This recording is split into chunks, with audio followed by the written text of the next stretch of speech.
Iran dan Israel dari sekutu strategis menjadi musuh abadi. Iran dan Israel tidak selalu terlibat dalam perang proksi seperti sekarang, meski saat ini keduanya adalah musuh bebuyutan dan bertentangan dengan kepercayaan umum. Dahulu mereka pernah menjalin hubungan yang cukup sopan. Dalam episode ini, kita akan menelusuri akar-akar konflik antara dua negara ini, karena memahami masa lalu akan sangat membantu menjelaskan apa yang terjadi hari ini.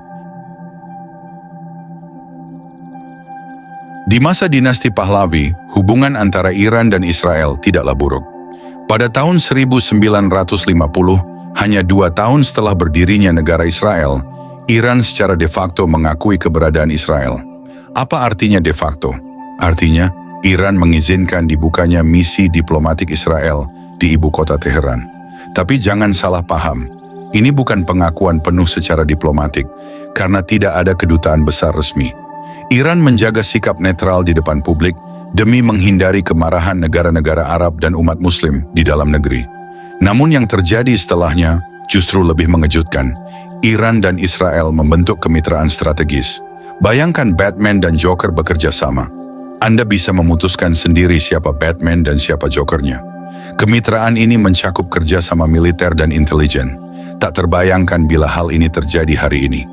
Keduanya memiliki kepentingan bersama, menahan pengaruh gerakan nasionalis Arab, terutama di bawah kepemimpinan Gamal Abdel Nasser dari Mesir. Nasser mendorong persatuan militer dunia Arab untuk melawan pengaruh Barat dan mendirikan blok Arab yang kuat. Bagi Iran, yang mayoritas Muslim tapi bukan Arab melainkan Persia, dominasi Mesir adalah ancaman langsung terhadap pengaruh regional mereka. Sementara itu, Mesir di bawah Nasser memusuhi Israel secara terbuka. Maka terbentuklah musuh bersama, Mesir. Demi menahan pengaruh Soviet dan kekuatan Arab, Iran dan Israel bekerja sama. Ini merupakan bagian dari periphery doktrin Israel, doktrin luar negeri yang diciptakan oleh PM pertama mereka, David Ben-Gurion. Tujuannya, menjalin aliansi dengan negara-negara non-Arab di pinggiran Timur Tengah, seperti Iran, Turki, dan Ethiopia. Salah satu contoh nyata kerja sama ekonomi mereka adalah Eilat Ashkelon Pipeline Company, EAPC, pipa minyak yang dibangun tahun 60-an untuk mengalirkan minyak Iran ke Israel. Proyek ini dibuat karena terusan Suez ditutup bagi kapal Israel akibat konflik Arab-Israel. Maka minyak dari Iran dialirkan melalui Laut Merah ke Israel, lalu dikirim ke Eropa. Bahkan dokumen CIA yang telah dideklasifikasi mengungkap betapa eratnya kerjasama intelijen antara Iran dan Israel di era 1960 hingga 1980. Salah satu kutipan berbunyi, Israel secara rutin menjual senjata ke Iran selama masa kekuasaan Shah, termasuk senjata ringan, mortir, dan amunisi. Mereka juga memberikan dukungan teknis bagi Angkatan Udara dan Darat Iran, serta membantu industri pertahanan Iran yang masih muda. Kerjasama ini menguntungkan kedua pihak. Israel mendapat minyak dan Iran mendapat bantuan militer. Namun semua berubah drastis setelah Revolusi Iran 1979. Monarki yang pro-Barat digantikan oleh Republik Islam Iran di bawah Ayatollah. Pemerintahan baru ini langsung memutuskan hubungan dengan Israel dan Amerika. Kedutaan Israel ditutup, proyek pipa minyak dihentikan. Ini benar-benar perceraian politik yang penuh dendam. Namun anehnya, kerjasama tetap terjadi secara diam-diam.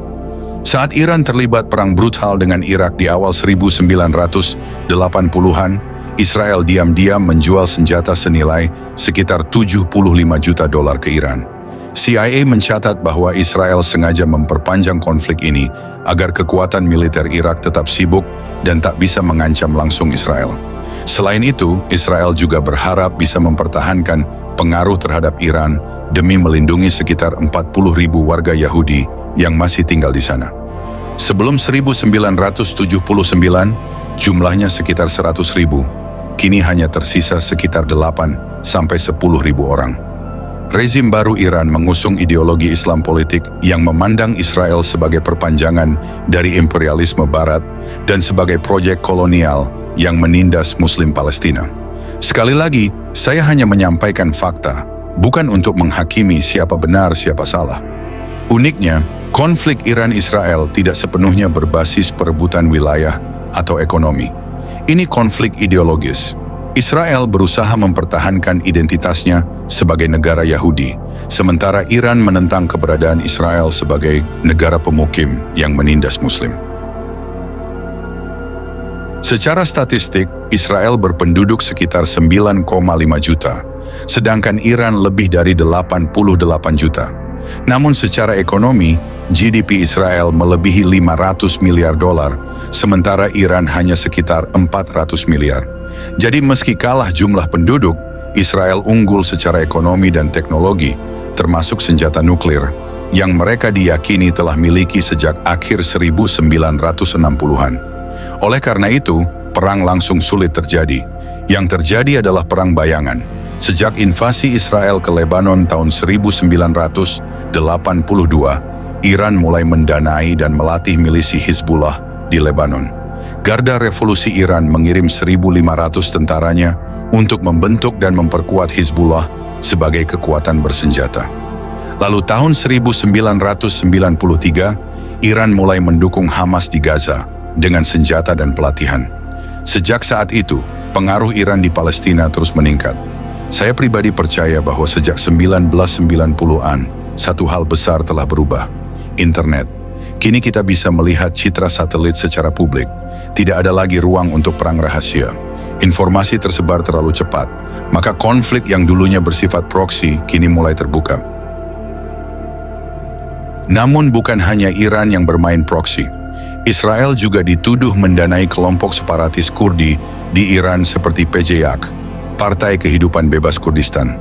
Tahun 2012, NBC News melaporkan bahwa kelompok oposisi Iran ini mendapat dukungan dari Israel, meski tentu mereka membantahnya. Baru-baru ini, Garda Revolusi Iran mengklaim telah menghancurkan markas intelijen Israel di wilayah Kurdi, Irak. Ini menunjukkan bahwa konflik Iran-Israel telah menjalar jauh melintasi perbatasan mereka sendiri. Israel sendiri telah melakukan banyak operasi rahasia terhadap Iran, termasuk serangan siber pada fasilitas nuklir Iran tahun 2010 dan pembunuhan sejumlah ilmuwan nuklir mereka. Yang menarik, sejak 2017, mantan Menteri Pertahanan Israel bahkan mengatakan bahwa kini Israel dan negara-negara Arab Sunni yang dulunya memusuhinya justru berada di pihak yang sama melawan Iran. Konflik ini semakin memanas seiring perang sipil Suriah. Iran memanfaatkan kekacauan di Suriah untuk menyalurkan senjata ke Hizbullah, sementara Israel melakukan ratusan serangan udara untuk menghentikannya. Puncaknya, serangan Hamas pada 7 Oktober. Meski terlihat sepi sebelumnya, konflik telah lama mendidih di bawah permukaan. Israel mendekati Arab Saudi dan Iran merasa terancam. Maka, menurut sejumlah analisis, Iran mendukung serangan tersebut untuk menggagalkan normalisasi hubungan Israel-Arab.